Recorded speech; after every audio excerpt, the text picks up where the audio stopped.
Okay, this is an old Manitowoc ice machine. It's a 1300 series.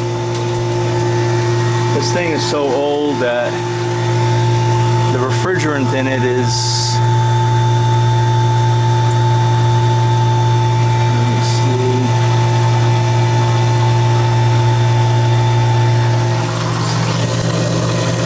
see, HB81.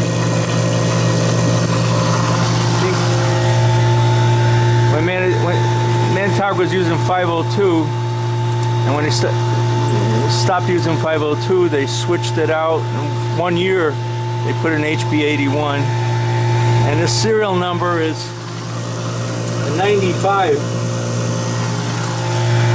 1995. This is a couple years old, this old guy. Now they replaced this compressor recently. The compressor's doing good, and it's got enough refrigerant in it. I checked the price on HB81, and my cost was $20 a pound.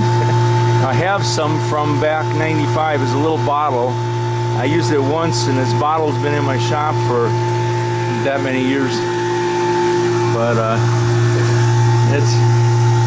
now the problem is the ice. Getting these, you're not filling up the ice cubes with ice.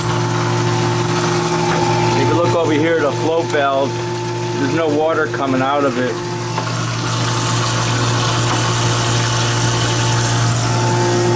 So it could either be this valve is plugged up, or these water filters are plugged up. And by the pressure, it might be the water filters. So that's what I have to check now. Okay, what I did was I took out the old water filter. It's over there. And now we're getting plenty of water. This is the problem they were having. It was just starving for ice. I mean, starving for water. And it wasn't filling up the cubes all the way. Now, as soon as this comes on, let's see. For some reason.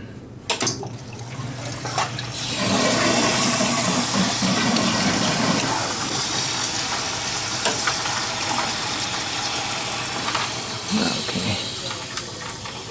Oh.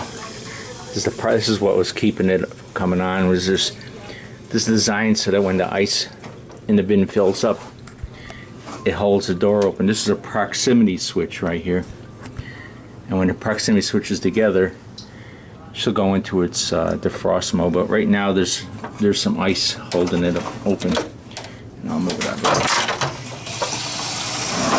That doesn't.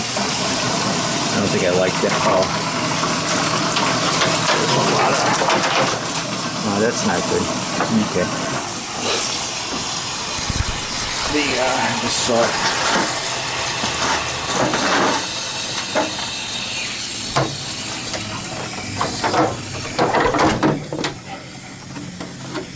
What's happening was this fell out. What was happening was the ice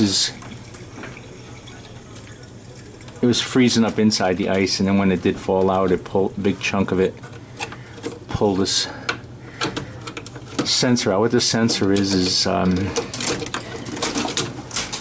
when the ice builds up to a certain point, it connects these low voltage sensors together, and it goes into its defrost cycle.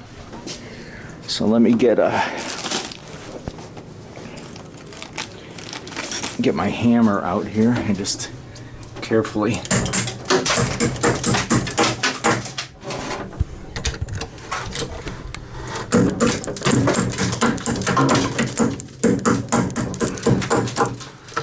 okay.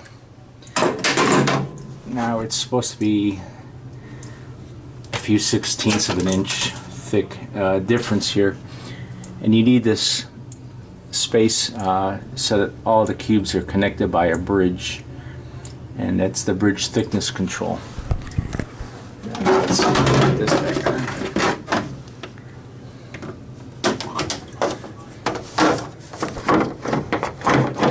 Okay, now the proximity switch is closing like it's supposed to.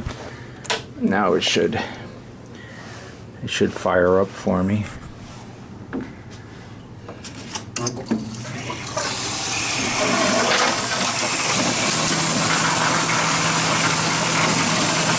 First function is any water that's in the drain here will drain out.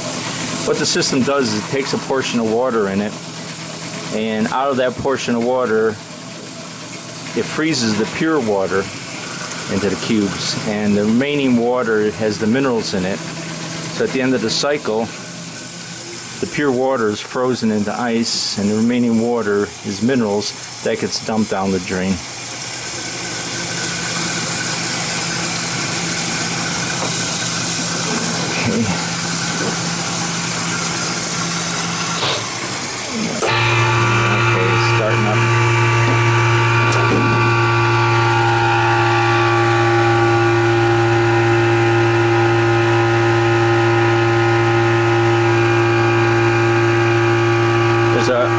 Condenser, those are the lines up on the roof. It's a big machine. Rated something like 1,300 pounds in 24 hours. It's a big bin.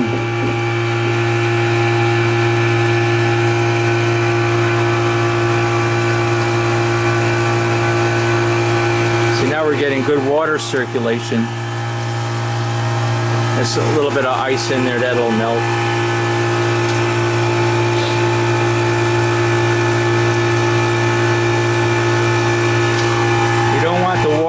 Too high because it'll overflow. And what's happening is we have a bit of an ice jam in here right now.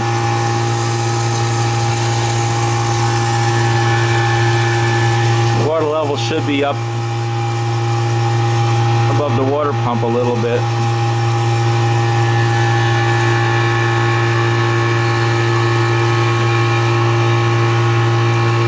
The ice in there will help cool it down. Oh, I see what happened here. The screw came out. I gotta put that back in. And I saw a screw over here. I guess that's what it's for. Okay, I put some screws in it. And they were using tape for years to close this thing. People are lazy, they don't want to put screws in the thing. But when I got here, the panel was off, and the three-phase electric, it was exposed, and the girls were coming back here to flip the switches on. The electric was exposed here. It was pretty dangerous. All right, well, the old ice machine. Got it going. Later.